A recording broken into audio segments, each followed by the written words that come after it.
tune with where you're trying to be happiness wise. So I can't see anything else, going on than, this evolution based on cooperation and each of us trying to do our own, our looking around and then have the responsibility to ask respectful questions and listen to what people have to say. Well, and that's, I think, ultimately what I'm trying to do here right now. It is what we are doing right now. There is no try. I believe a puppet once said, Yoda. So, and as I'm chomping at the bit to get to talking about the official story. Let's talk about it.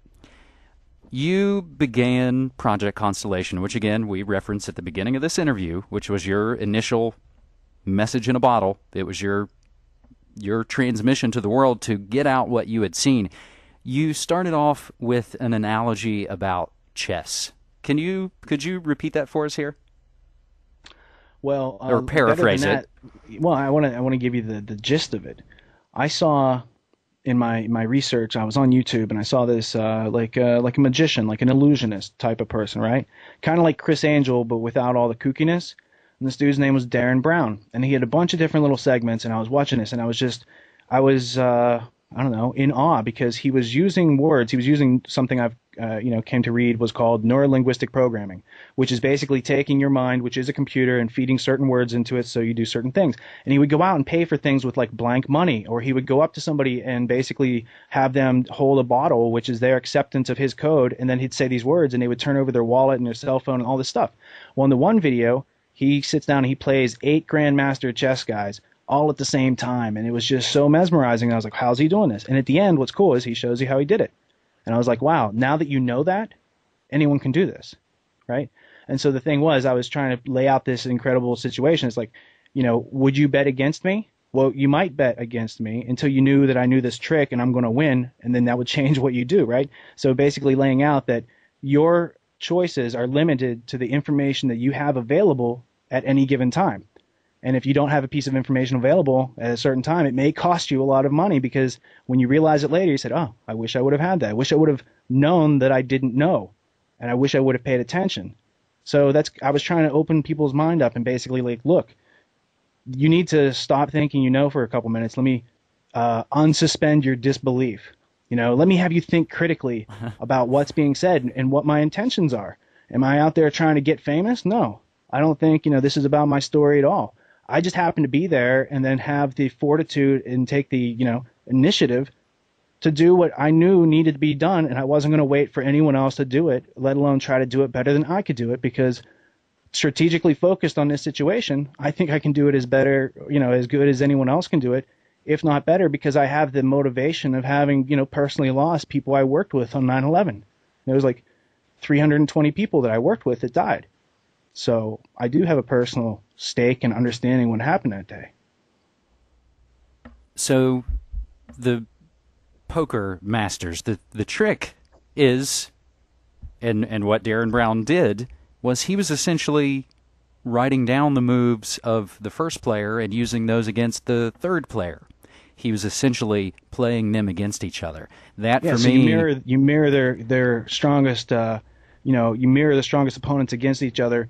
You let them fight it out, and you're going around taking everyone's money. And in that analogy is how they control us. That's how Absolutely. The world is run. That is how the gangsters do it. It's not that they are like big, hulking, steroid, scary monsters. They're just people with information and bad intentions, and they just don't have the, the wherewithal or the love within them or the compassion or the empathy to get this information to people who are being, adversely affected by it, whether it's people being poisoned by prescription drugs, because they have got these lawyers and all this stuff. And it's like, if it doesn't kill a certain amount of people, then we're going to go ahead and release it. Or if it's banned in this country, Bayer, go ahead and sell the AIDS-infected vaccines overseas to other people who are too dumb to say no. And I can't stand by and try to earn a paycheck and go back to driving a Porsche and a Range Rover and forget. I can't unknow all this stuff. I'm not willing to unsee it.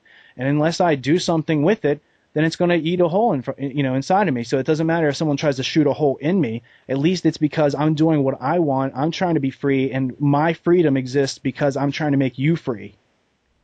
Absolutely. Absolutely. It's cognitive liberty. We each seek to be free in mind, because if they can't control our mind, then they can never control our bodies.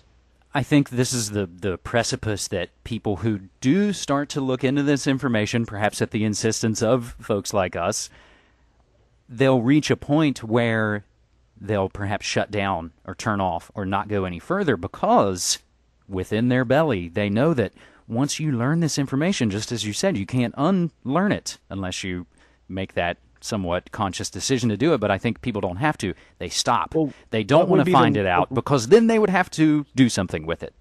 What would be the logical, reasonable, intellectually responsible way of unlearning reality? I mean, what you're doing is you're unlearning your illusion, but the illusion wasn't real. Reality is something you want to get in touch with. And people have fear and they shut down, and that's fine, but recognize that you're doing that, right? And you fear because you don't understand, and people are able to hate because they fear. So if people hate because they fear, and they fear because they don't understand, then reading and learning and doing and communicating and taking in some healthy non-corporate media, turning off your TV, canceling your newspaper, and giving your money to people who won't lie to you or aren't lying to you, or at least doing their best to get the right facts in front of you. I mean, there has to be a moment where when you discern that a lot of your trouble is coming because you are funding every month the people who are taking away your freedom to have fresh water, to have clean air, to have fresh food and clothing, to have health care, all of these things, right? But if we can just learn our way out of hating, if we can learn our way out of instantly emotionally dehumanizing people because the media told us that Osama bin Laden attacked us, well, Dick Cheney said Osama had nothing to do with 9/11. The FBI is not looking for him. So who are we supposed to trust? I say don't trust any of those people until they do something trustworthy, right? And when I look at somebody like, Senator Barry Goldwater in his autobiography, With No Apologies, which is a very apropos title, in chapter 33 titled Our Non-Elected Leaders, he's talking about how these characters, the bankers, took over the Federal Reserve, created the Federal Reserve rather, took over our rights. And he says, in my view, the Trilateral Commission represents a skillful, coordinated effort to seize control and consolidate the four centers of power: political, monetary, intellectual, and ecclesiastical. All this is to be done in the interest of creating a more peaceful, more productive world community. Throughout my public life and in these pages, I have refrained from judging other men's motives. I have no such hesitancy about judging their wisdom and the results of the actions taken. Right? So he goes, trilateral, here's their approach. So these aren't things that conspiracy theorists creatively made up. Believe me, none of us are this creative. They're the books. They're in the libraries. They're all over the place, and people are trying to burn them. Most of the books I end up getting are like rejected from the library, discard, and they're the most valuable books because they lead us back to the freedom we once thought we had. Now, we may not have it now, but we have a roadmap in front of us. We have an opportunity to participate with other people who are looking to do the same thing. So, I'm not trying to push anyone to subscribe to the magazine or anything that we're doing, but we're not doing it for the money. We're doing it because it's what we wish somebody else would have done for us. I wish I could just pay $15 a month and get access to the information that I have to work harder now than I ever did at a corporation. So that's where I'm at. Well, with that. And as I referenced before, saying that people may turn off and turn away from this kind of information, I don't also want to imply that anybody who doesn't look into 9/11 is just scared because you can't handle the truth.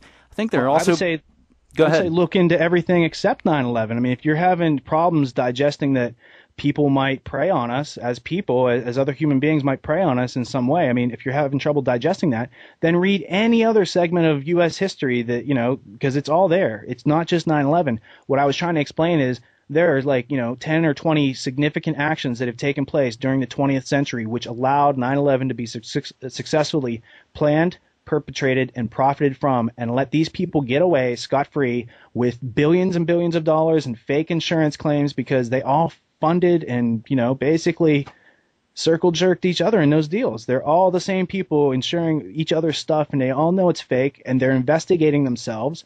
I mean, there has not been any legitimate investigation, and very few of the so-called little blips on the radar screen, intelligence knew ahead of time, that sort of stuff.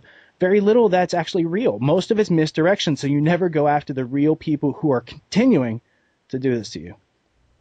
So it just wasn't one day 8 years ago. It's the effects and ramifications and consequences are more evident today by the state of our economy Then we're on September 12th.